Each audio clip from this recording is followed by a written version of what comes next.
Hi everybody, welcome to my channel. Well, some kind of big news. I watched several reviews on the Sigma 20 to 200 millimeter lens, super zoom lens, which right now is available in Sony mount. I think it's Sony FE mount, is that what they call their mount? And it's also available in L mount. And most of the reviews that I've watched were really quite good. There's a couple things that I want to touch on when I watch these reviews. And I'm definitely not a lens or camera reviewer. You know, I just go out and use stuff and just let you know what I think. So I bought it. And of course, it's an L mount lens. So I had to buy an L mount camera. So I bought a used S5 Mark II, like new condition, from KEH, and this is the Sigma 20 to 200 millimeter lens, and I bought this from Dodd Camera in Chicago.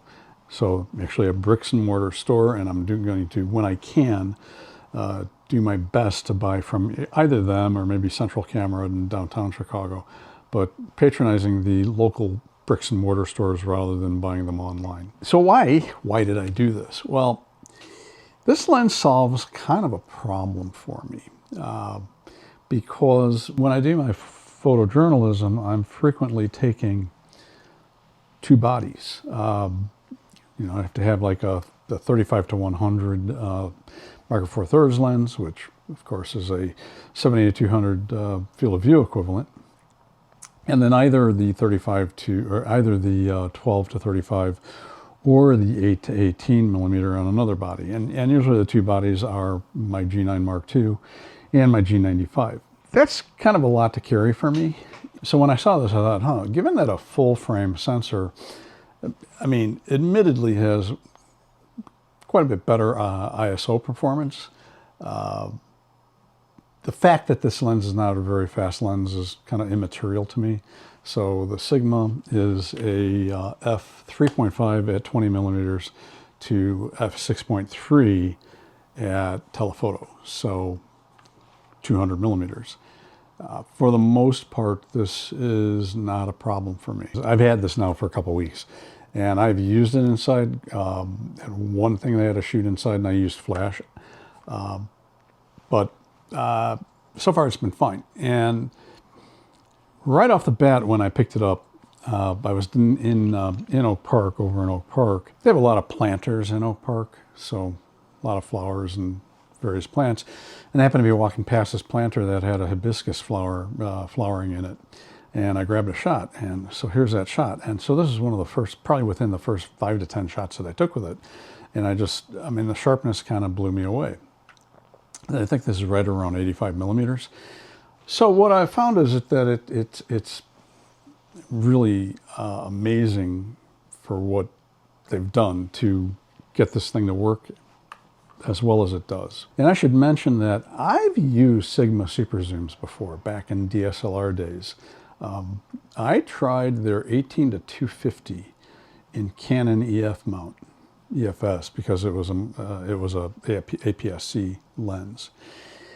I was never thrilled with it. I mean, there were places where it was sharp enough, really not bad, but something about the images, and it might have been just the lack of contrast, but kind of a dull look to the images.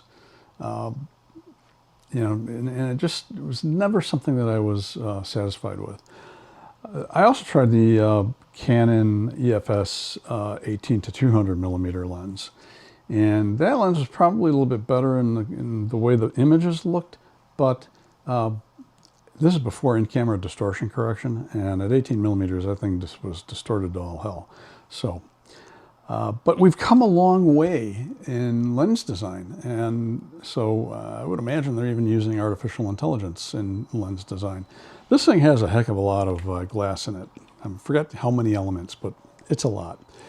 If you compare this to the G9 Mark II, which pretty similar body. I mean, they're almost identical to the S5 Mark II. Really, the major difference, besides the sensor size, is the G9 Mark II has two custom function buttons on the front here, and the S5 Mark II has only one. But that's because the lens release is where the second, really close to where the second custom function button would be. So you really wouldn't want to accidentally press your lens release while you're turning the zoom or something. You might twist it right off the camera, right? I actually did that once with a Canon 17-40. Didn't get it snapped on all the way, and went to photograph something and twisted it right off the camera. I was real careful after that. So here, here essentially is the S5 Mark II with the Sigma 20 to 200 millimeter, and here is the G9 Mark II with the 14 to 140. Difference in weight, this is right around a touch over 2 pounds, so about a kilogram. This is right around 3 pounds, so about a kilogram and a half. What is comparable to is if you put the 100 to 300 telephoto zoom on the G9 Mark II, they're pretty close. So that should give you an idea, if you have one of these, what should you decide to go into the L mount and get one of these lenses. It's roughly the same experience. Operationally, twists the opposite direction in zoom as Lumix zooms do, which is actually the same direction as Canon lenses zoom. So as I've gone forward, initially it was kind of a problem because sometimes I'd zoom the wrong way, but my brain is starting to adjust to kind of automatically realizing this is a different camera and lens, and it's getting to be less and less of an issue. So nice thing is it's got this zoom lock feature here, so it doesn't seem to want to move on its own anyway, but you got a zoom lock, and actually that zoom lock, it's not a complete lock because it just releases when you twist the camera. So it's really there just to keep the lens from extending when you're holding it down. To mention, there is no lens-based stabilization in this lens, so you do not have any kind of stabilization. So you're going to be reliant on the in-body image stabilization on your Lumix or other L-mount camera. So, of course, full-frame image stabilization, probably the Lumix cameras are probably the best. They're still not as good as the Micro Four Thirds Lumix cameras. If you look at the G9 Mark II, that does have better image stabilization, but that's because you have the same size body and you got a quarter size sensor, so it's got a lot more room to move around, right? So in the S5 Mark II, I think you have about 5 stops of in-body image stabilization. So when you're out at the long telephoto end, around 200 millimeters, you're going to have to make sure that you're being pretty steady. Because lens-based stabilization is best for telephoto situations. It's better than in-body and telephoto focal lengths. It's actually been okay shooting down to around a 25th of a second for some subjects at 200 millimeters, but the hit rate is not as good as it is with Micro Four Thirds. So you really need to be aware, and you can carry a tripod or a monopod, so that'll help. But you do want to be aware that when you're at the telephoto end, you're going to have to be more careful, especially if you're coming from Micro Four Thirds and you're used to how good that is, say on a G9 or the Olympus cameras, G9 Mark II, I should say. So as I said before, sharpness, contrast, not a problem. And I have not found anywhere in the zoom range where it is a problem. F3.5 at 20 millimeters, you're going to see a little softness in the corners, but it's not horrible. It's not, you have to look. Stop it down a stop and it's much better. So this is not an issue. It's a pretty decent macro lens. You can focus to half-life size in the middle part of the zoom range. So if you just put it at 85 millimeters, you can get really darn close and get half-life size, and it stays sharp. It's just kind of really pretty interesting how they've done this. I haven't seen any issues as far as color rendering is concerned. I haven't noticed that it's much different from Lumix lenses, so that's a good thing. The other I would say advantage to going with an L-mount camera to use this lens, if you're not already in the L-mount system, is that Sigma is a member of the L-mount Alliance. So it's a first-party lens. It's not a third-party lens. If you put this lens on a Sony, I think what Sony does, if you put you put a third-party lens on a Sony, they lower the continuous rate, burst shooting, they lower that. But there's no issues like that on an L-mount camera like this S5 Mark II. And I gotta say, moving from a G9 to an S5 Mark II is not huge. It's not a huge deal. Everything's the same except for the lack of that second function button in the front. So I've been actually very pleased. This, like new body, has about 14,000 shutter actuations on it, so not bad. Also, flare control is really, for a lens that has a ton of glass in it, the flare control on this thing is very, very good. So very surprising, as a matter of fact. Because usually, when you have a lot of glass in a lens, that's where you run into trouble, is you get reflections internally. And unless they've done a really good job with the coatings, you can see a fair amount of ghosting and flare. I occasionally have seen some ghosting, flare, not so much. The other thing in moving from a Micro Four Thirds camera to this is you got to get used to the fact that the depth of field is not as deep. And so there have been times when that's bitten me in the butt, because in photojournalism, you're really trying to get most things sharp, from front to back. But there's been a couple times when I went, oh yeah, I got to stop this down. So I'm generally actually day-to-day stopping this thing down to f8 to just try and have the depth of field deep enough for what I shoot.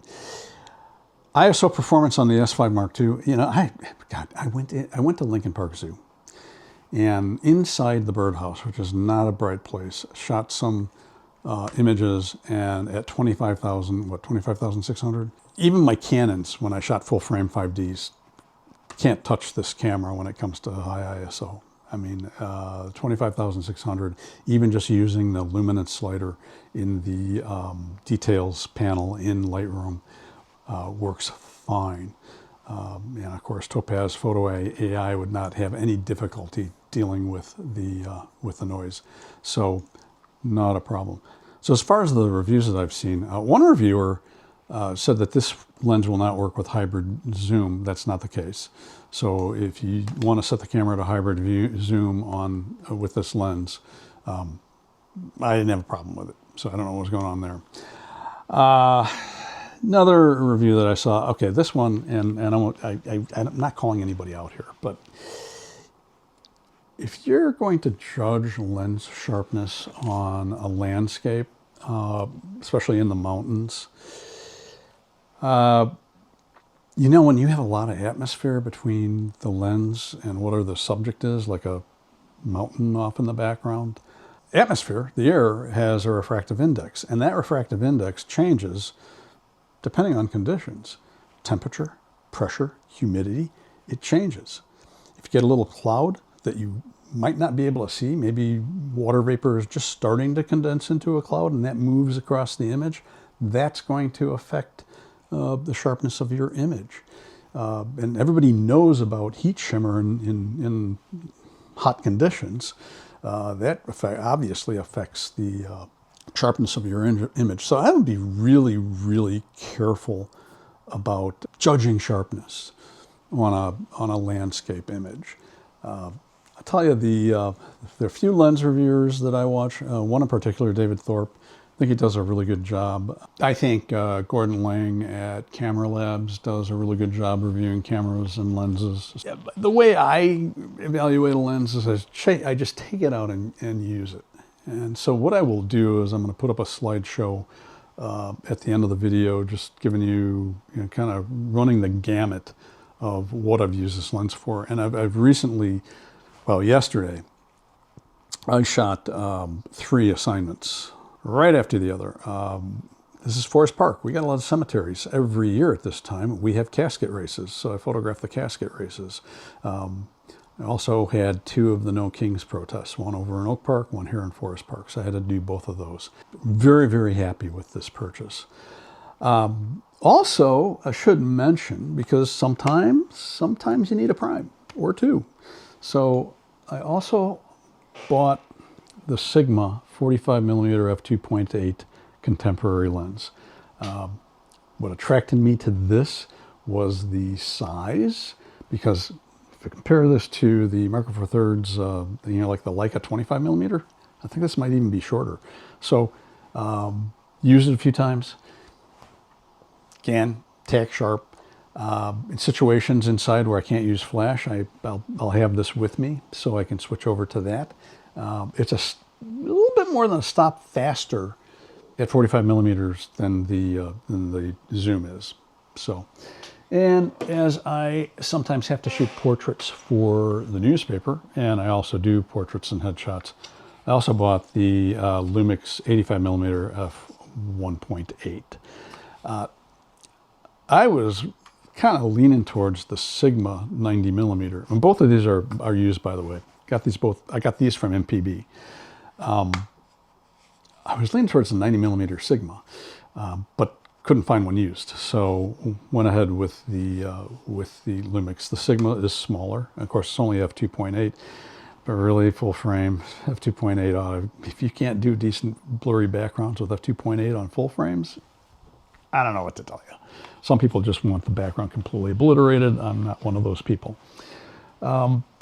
So, what does this mean as far as Micro Four Thirds is concerned? Well, I am not sure that I want to travel with this. It's kind of a big, heavy thing. I'd have to think about it. And plus 200mm, depending on where we're going. I mentioned that we did an Alaska wilderness cruise quite a while ago, and 200mm is just not long enough for that. So probably I would choose my G9 Mark II. Probably the 14 to 140 and the 100 to 300. Probably take the 9mm along as well to have an ultra-wide option. Of course, all of that might weigh more than this, probably does, but gives you a little bit more versatility. So it really, really depends. I suppose other situations I might want to take this, don't know. But as far as my Micro Four Thirds equipment, it does mean that I'm going to be selling off some items. And I'm going to do a whole nother video about that, because that's not the point of this video. But here's a slideshow with images that I've taken with this lens. And just to summarize, highly, highly recommend it. It's just a really amazing achievement in optics. I'm Todd Banner. I'll see you next time.